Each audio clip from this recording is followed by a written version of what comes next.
Hola, soy Aura Paola Guzmán Aguirre, estudiante de la licenciatura en Ciencias de la Educación de la Universidad Juárez Autónoma de Tabasco. Y les voy a hablar sobre los microelementos de la práctica docente. Vamos a tocar 5 puntos muy importantes. El primero de ellos es el cambio de estímulo. ¿Y es en qué consiste? Que esta variación de la conducta consiste en la habilidad con el que el profesor hace uso de sus técnicas verbales, sus desplazamientos del profesor, sus gestos, sus variaciones en la interacción, sus pausas, sus silencios al momento de que él imparte su clase. Y hace lo más para que sus alumnos capten el material impartido. ¿Qué ejemplo claro podemos dar al momento de hablar de un cambio de estímulo? Uno de ellos podría ser, los más importantes, es que tener interés en los alumnos, que nuestro lenguaje verbal sea positivo, nuestro lenguaje corporal, hay que tener imaginación y relajación, o sea, esa imaginación y relajación hay que dárselo a los alumnos, o sea, hay que ellos lo sientan. Por ejemplo, podría ser, al momento de dar una clase, el profesor no solamente estar en su escritorio y estar dando como indicaciones y ya que la cumplan y ya, no. Podría ser un ejemplo que el maestro, como les comentaba en el texto, use desplazamiento de sus movimientos en el salón. Al momento de que él deja una actividad, ya sea de cualquier nivel, siempre hay que tener mucha importancia en lo que están haciendo los alumnos. No solo dejarlos al ahí se va o a ver cómo les sale, no. Siempre hay que tener un acompañamiento, un direccionamiento en las actividades. Hay que darle importancia, que ellos sientan que le estás tomando importancia, porque ellos van a decir, no, pues el maestro está ahí sentado, no le importa, total no lo hago, no lo voy a hacer como él dice, total no me está viendo, no me está instruyendo, no me está dando instrucciones, no me está viendo cómo lo voy a hacer, pues lo voy a hacer ahí como caiga, van a decir, no. Entonces esa es una buena opción, ¿no?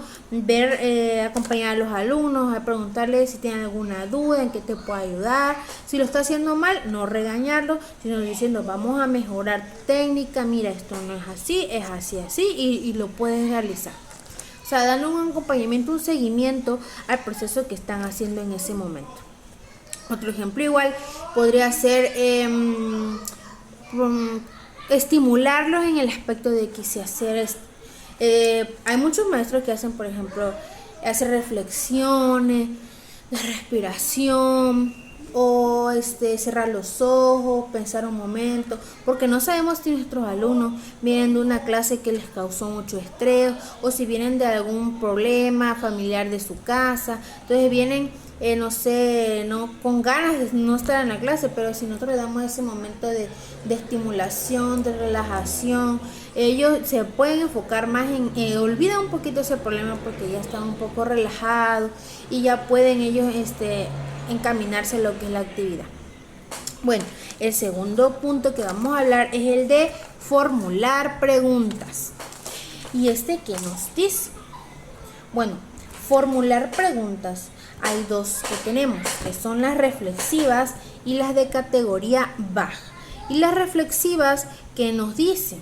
Las reflexivas, por ejemplo, al momento que, bueno, ese es un ejemplo que les voy a dar, pero bueno, en el momento de hablar de formular preguntas, nos dice que permite al profesor practicar esta habilidad, consiste no solo en el uso adecuado de preguntas, sino también de que éstas sean categóricamente apropiadas, tales como preguntas de sondeo, preguntas divergentes. Esta habilidad puede ser útil auxiliar, como además son para los alumnos quienes formulan las preguntas. Bueno, como les comenté al principio en los ejemplos que les voy a dar, de la reflexiva de categoría baja, porque por ejemplo en la categoría baja podemos preguntar Juanito, ¿entendiste lo que es el cambio climático el día de hoy? Sí, maestra. Es una pregunta de sí o no. Esa es una de categoría baja. Pero al momento de entrar en la opción de una pregunta reflexiva, les puedes preguntar Juanito, ¿qué me puedes comentar? ¿Me puedes decir 3 de los 5 cambios de clima que hay en el mundo? Un ejemplo, ¿no? y ya él si le contesta, le dice los tres, eso quiere decir que sí hubo un aprendizaje, que sí está recordando lo que se le está impartiendo, que no solamente sí, no, porque es el momento que él dice sí, pero no, realmente no sabe si lo sabe. Entonces, al momento de que hacen mejor las preguntas de forma reflexiva, sabes que ellos ya captaron algo. El tercer punto del que vamos a hablar es de control grupal. Más que nada, cuando hablamos de control grupal, hablamos de la disciplina. Tiene que haber mucha disciplina, pero eso no quiere decir que hablemos de la forma tradicional como antes, ¿no? Que los profesores. Sí tiene que haber una disciplina, pero con normas. La disciplina en el salón es muy importante, debe ser controlada con sistemas comprobados científicamente y no con la forma tradicional de impartir el castigo. La microenseñanza permite observar claramente la eficacia de los sistemas de control disciplinario. Y hablamos también de la forma negativa y de la forma positiva.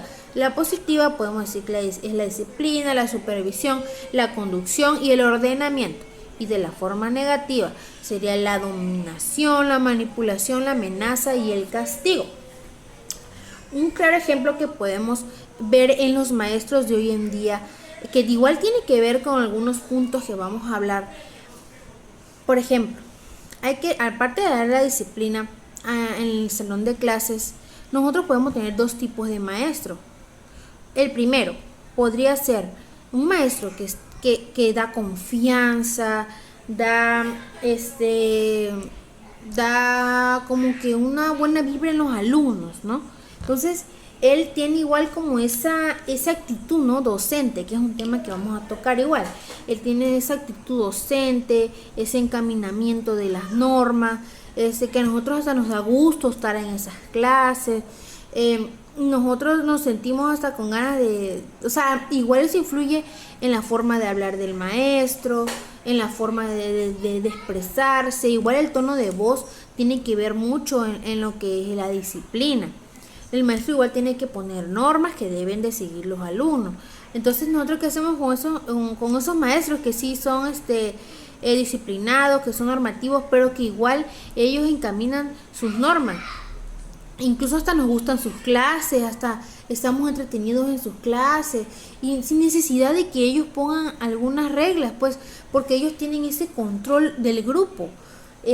Hacen actividades, tiene que, y va encaminada toda, ¿no? Ese contenido, y nosotros hay una necesidad de que estemos en distracción porque está entretenida la clase, hay movimiento del maestro, está observando, nosotros estamos trabajando, entonces hasta dan ganas, ¿no? de estar en esa clase. Pero ¿qué pasa cuando la clase, en el ejemplo negativo, ¿no?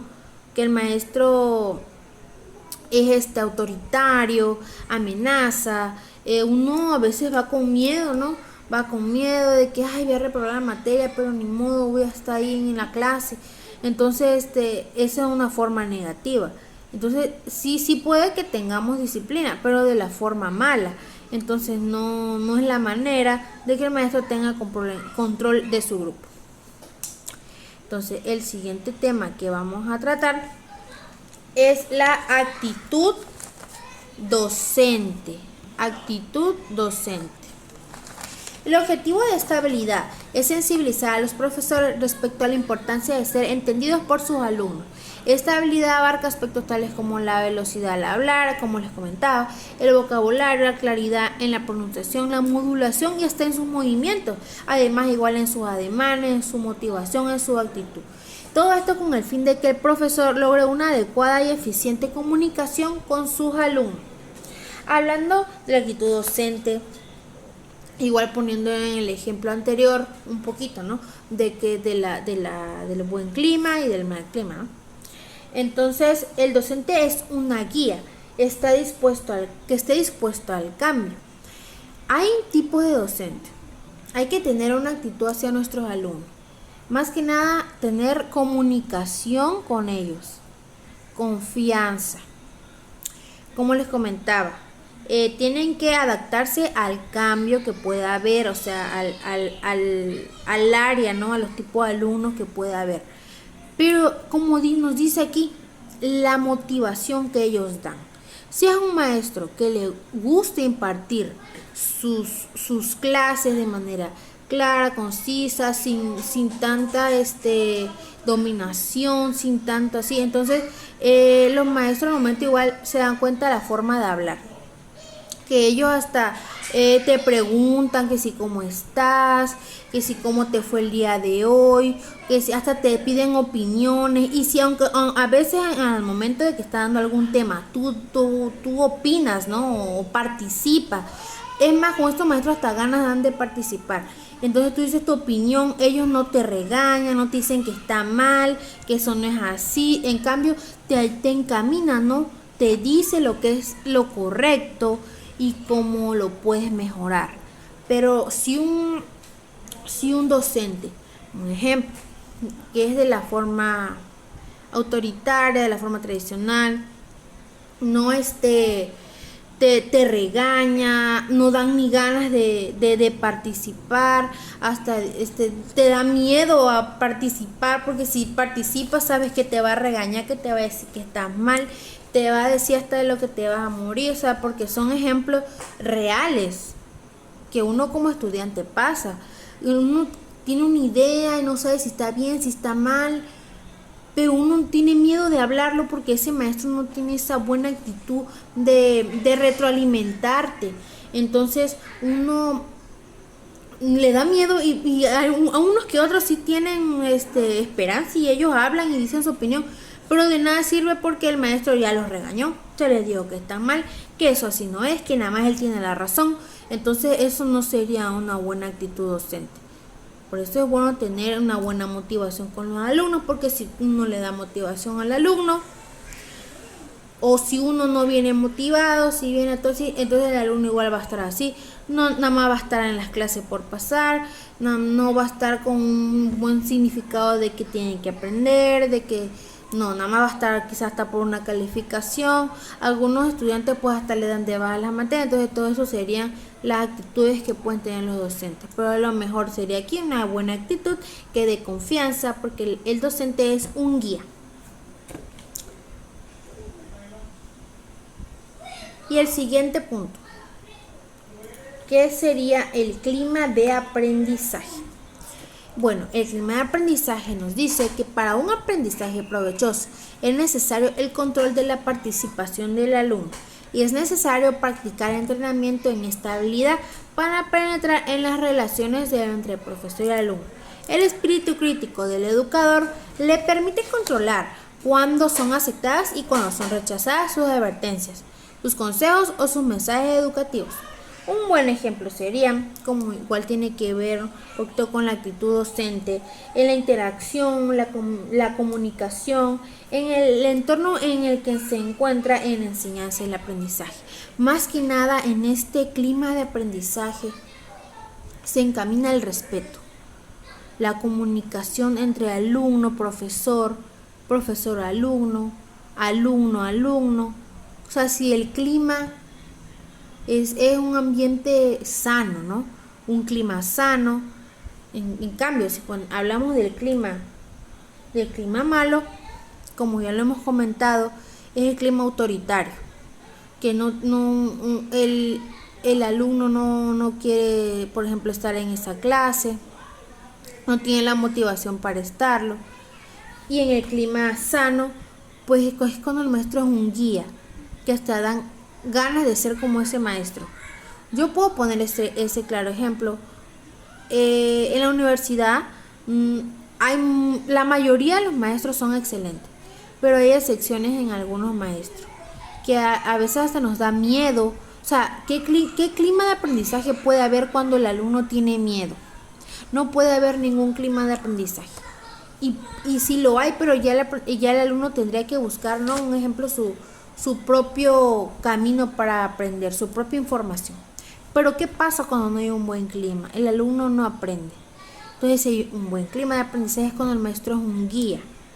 Puedo poner ejemplo de varios maestros que desde que llegaban uno hasta le daba ganas de que el maestro ya empezara su clase, porque era tan dinámica, tan llena de estímulos, que a uno le daba ganas de estar en esa clase. En cambio otras dan de que, ay, ya que acabe esta clase, ay, ojalá el maestro no venga, ay, no, ojalá no haya clase hoy. Entonces ese es el clima, ¿no? De que el maestro tiene que realizar un buen clima, un clima sano. Igual podría ser al momento de hablar de clima laboral, yo sé que no tiene que ver un poco en el tema, pero igual es un clima, ¿no? Para laborar. Si tú tienes un buen clima laboral, tú llegas y haces tus actividades con gusto, con ganas, con armonización, con disciplina, haces tus cuotas, lo que debes de hacer.